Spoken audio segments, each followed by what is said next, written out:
napapansin, mga bulaklak ay magkakawangis, mga dahon ay magkakahugis. Hindi mo ba na itatanong, mundo'y may ayos na sinusundan, sa math ninyo yan malalaman. Halina, sumama na kayo, maglakbay, mag-enjoy, maglaro, tuklasin ang math sa buhay natin. Dali na, mag-math na tayo.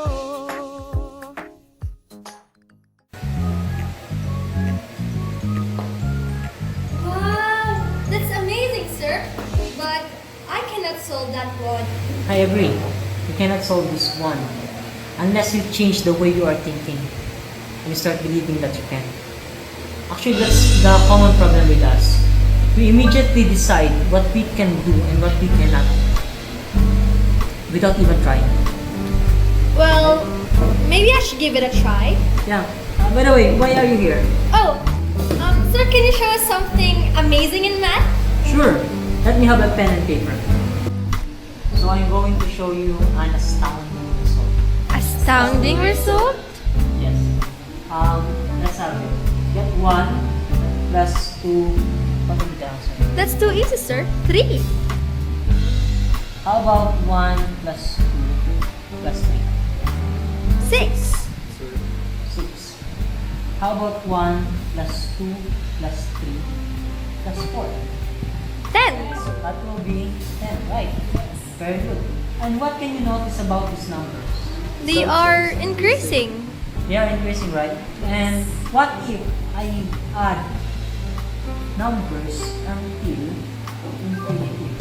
What do you think will be the answer? That will be a very huge number, sir. Indeed, it will. But actually, the answer is negative 1 over 12. Huh? That's impossible, sir. But it's true. Can you prove it? Well, that's what we're going to find out. But first, you have to learn series and sequence.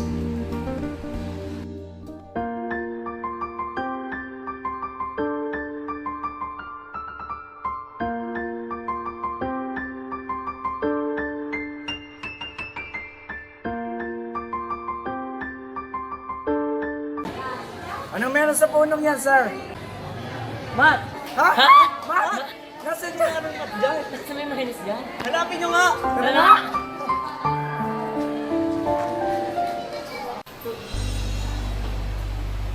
Sir, we saw Sir Von looking at the tree. Oh. And he said he's doing math. Is there math in a tree? Let's see. Is there a mat in a tree? The answer is yes. It might be a little bit surprising, but actually, math is imbued to most, if not all kinds of nature. Take a look at this one. This is a typical structure of most of the tree. Let's remove all the leaves for now. If we put lines on the intersections of each branches in this tree, like this, we will notice some pattern. As you can see, before the first line, we have one branch. Before the second line, we now have two branches. In the third line, we have three branches. And if you will continue this, we will have 5, 8, 13, and so on. And now we form a very special pattern of numbers. We call this the Fibonacci Sequence. By the way, sequence is a set of real numbers that is formed according to a certain logical order. For example, 1, 2, 3, 4, 5, and so on is a sequence. 2, 4, 6, 8, 10 is a sequence. And 5, 10, 15, 20, 25 is also a sequence. It somehow looks like skip counting, but it's not. Skip counting is actually a sequence, but not all sequences are skip counting. Take a look at this one. 1, 5, 9, 13, 17. And as you can see, we can get each term by adding 4 in each preceding term. That's 1 plus 4 is 5, 5 plus 4 is 9, 9 plus 4 is 13, 13 plus 4 is 17, and so on. Here's another one. 1, 4, 9, 16, 25, and so on. And we know that 1 is just 1 times 1, 4 is just 2 times 2, 9 is just 3 times 3, 16 is just 4 times 4, and 25 is just 5 times 5, and the cycle continues. We can also have a sequence with alternating sign, like negative 32, 16, negative 8, 4, and negative 2. Basically, all numbers in a sequence always follow a definite pattern.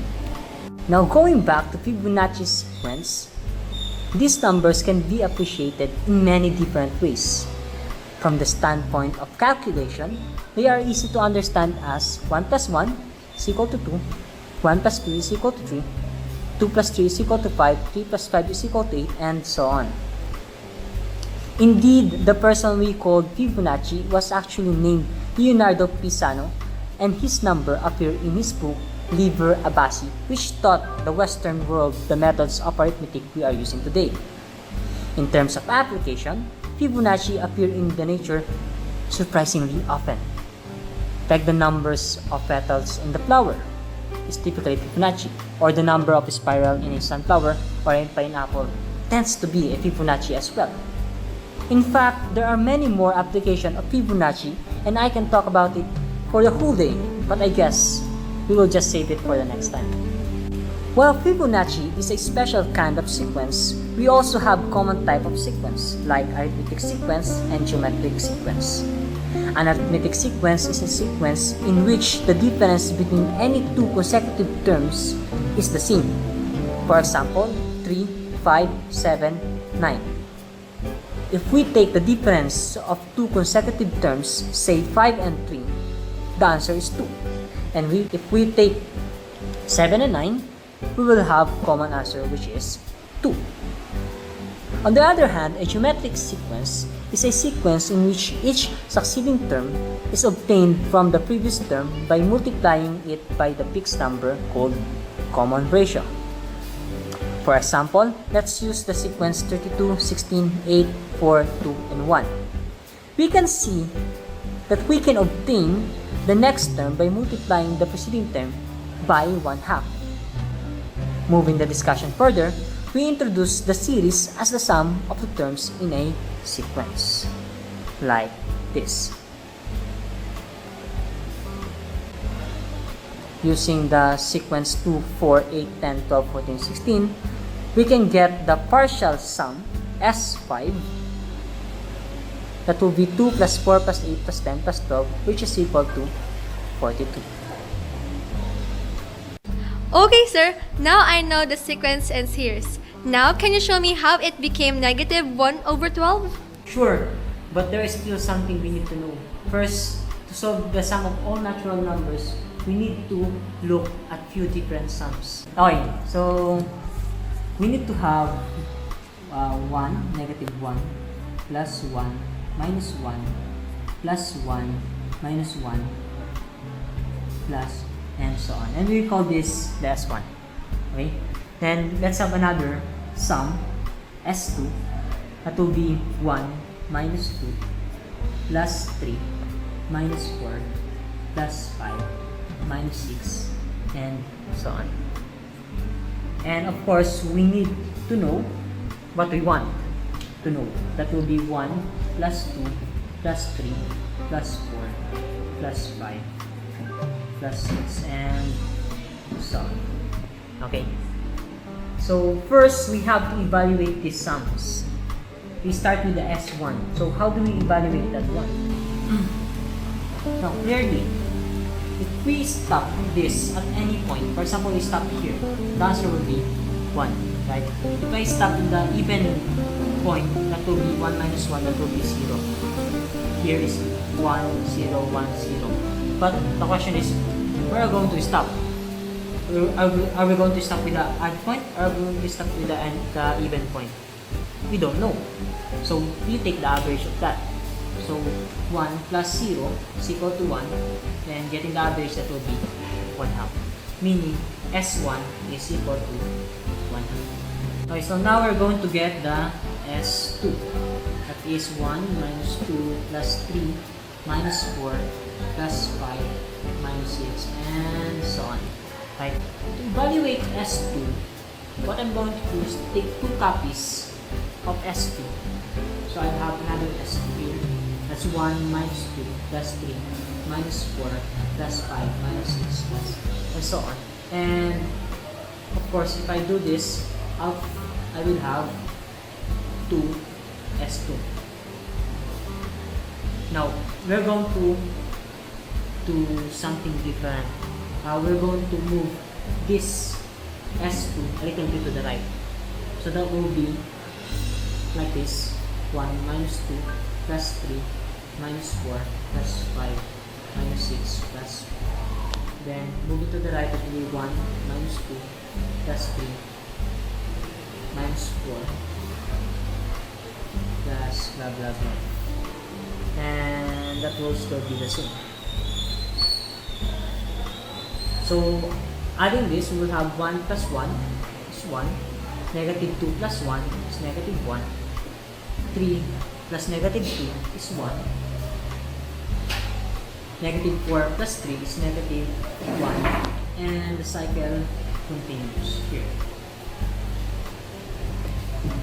And we can see that this 1 minus 1 plus 1 minus 1 plus 1 is just our S1, meaning 2 S2 is equal to S1. And we know that our S1 is equal to 1 half. And I can work with this. I'm just going to divide both sides by 2 and getting S2, which is 1/4. Now I know that my S2 is equal to 1/4. Now that I have the S1, which is 1 half, and the S2, which is 1/4, I can now solve for S. And to do this, we just have to subtract S minus S2.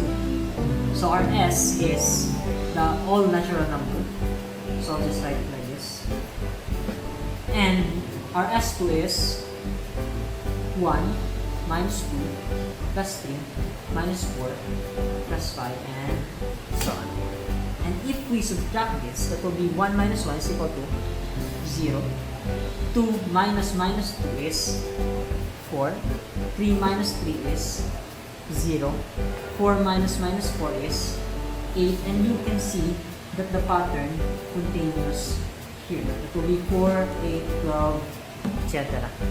Meaning, S minus S2 is equal to 4 plus 8 plus 12 plus 16 plus until infinity.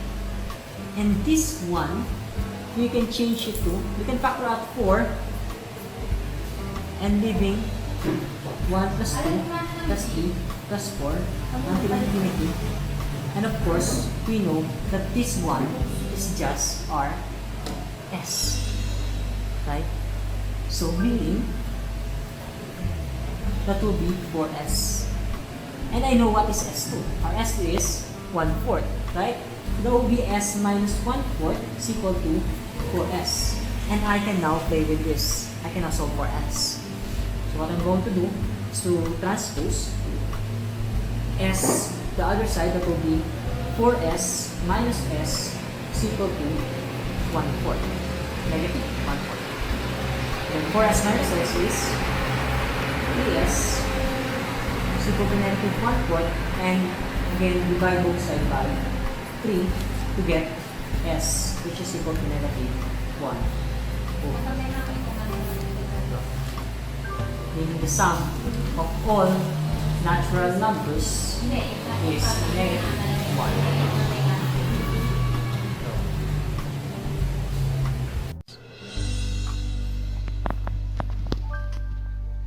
The first time I saw this result, it really blew my mind. I mean, it just can't be, right?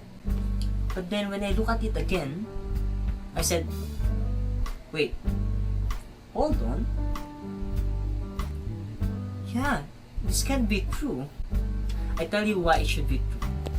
Because it actually appears in many fields of physics. And we know physics is just a real-life application of mathematics. Right? So, it should be true. Must be. Or else, I don't know.